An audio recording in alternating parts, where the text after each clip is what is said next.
আত্মসম্মান থাকা ভালো, কিন্তু অহংকার নয়। তুমি কতটা সুন্দর সেটা তোমার রূপ দেখে নয়, তোমার মন দেখে বোঝা যায়।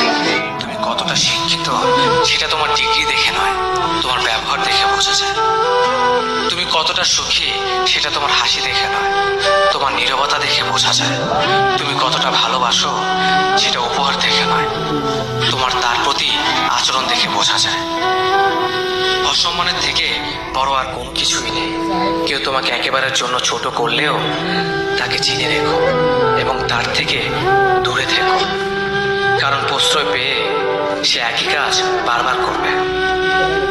ওগো জাগো এবং তোমার লক্ষ্যে না পৌঁছানো পর্যন্ত থামিও না। সম্মান জিনিসটা অনেক আয়নার মতো, তুমি কাউকে যতটা দেখবে তার থেকে ঠিক ততটাই ফিরে পাবে। বিবেক পৃথিবীর সব থেকে বড় আদালত।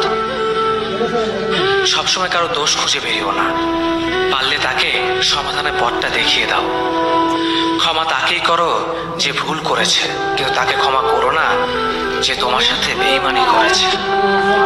কারো উপর নির্ভরশীল হয়ে থেকো না, যার উপর তুমি নির্ভরশীল থাকবে সে মানুষটা যখন থাকবে না তখন তোমার প্রত্যেকটা কাজে ব্যর্থ হবে। আমরা অনেকেই বলি মানুষের ব্যবহারই মানুষের পরিচয়, কিন্তু এখন তো মানুষ নিজের স্বার্থের জন্য চরিত্র বদলায়। জীবনে সেই মানুষটার জন্য কেঁদো না যে তোমাকে কষ্ট দিয়ে অন্য কারোর সাথে আনন্দে দিন কাটাচ্ছে। যে তোমাকে যতটা সম্মান দেবে তুমি তাকে ঠিক ততটাই সম্মান দিও, তার অধিক বেশি সম্মান দেওয়ার চেষ্টা করো না, কারণ এই যুগে মানুষগুলো সম্মানের চেয়ে বেশি স্বার্থে চলে। স্বার্থ ফুরিয়ে গেলে সম্মান দেওয়াটাও ভুলে যাবে। যে আপনাকে অপশনাল মনে করে তাকে কখনোই পার্সোনাল ভাববেন না। যে আপনাকে 2 পয়সার গুরুত্ব দেয় না তাকে আপনি 1 পয়সার গুরুত্ব দেবেন না। পানি যেমন অনেক ঠান্ডা হতে হতে একসময় বরফ হয়ে যায়, ঠিক তেমনি একটা মন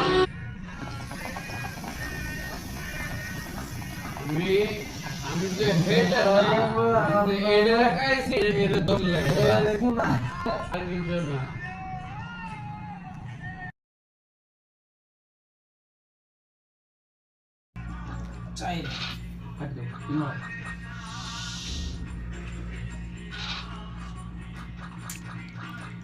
পাঁচশো